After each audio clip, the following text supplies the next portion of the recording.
Moments with God, a time of reflection for every day. August 19th. Danger lurks. Be sober, be vigilant, because your adversary the devil, as a roaring lion, walketh about, seeking whom he may devour. 1 Peter 5:8.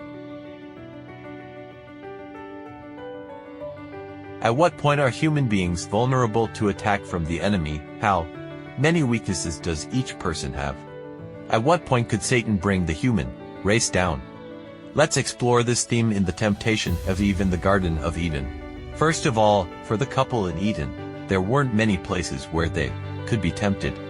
There was only one, and that was at the forbidden tree. They still knew nothing of Lucifer's rebellion, and up until a certain point, they had enjoyed obeying God's law of abstaining from the forbidden tree, without questioning why.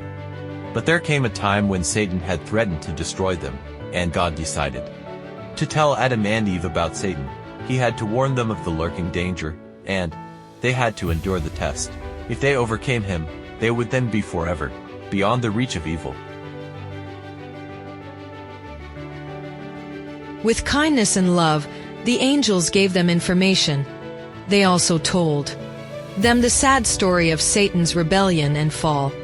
Then they clearly informed them that the tree of knowledge had been placed in the garden as a test of their obedience and their love for God, that the holy angels could only retain their exalted and happy condition if they were obedient, that they were in a similar situation. They could either obey God's law and be inexpressibly happy, or disobey it and lose their exalted condition and fall into despair.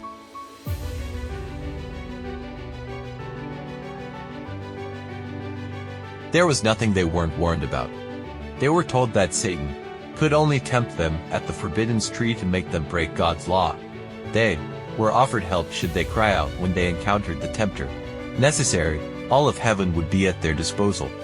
But they were warned that God would never force them to obey, that they were not deprived of the right to act according to his will, that they were beings endowed with a moral nature, free to obey or disobey. If they transgressed God's will, they would certainly die.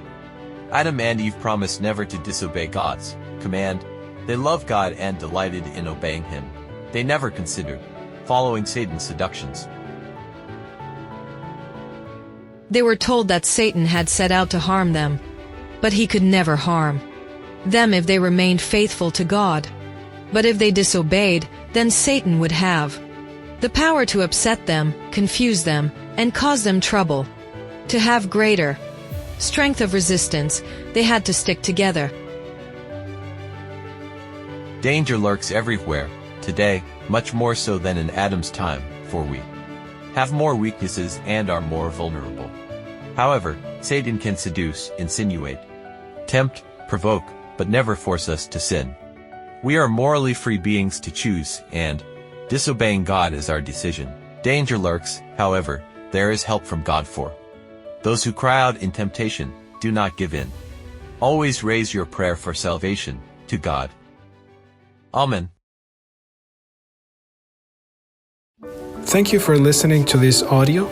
We invite you to share with your contacts and visit the website BibleWell.com.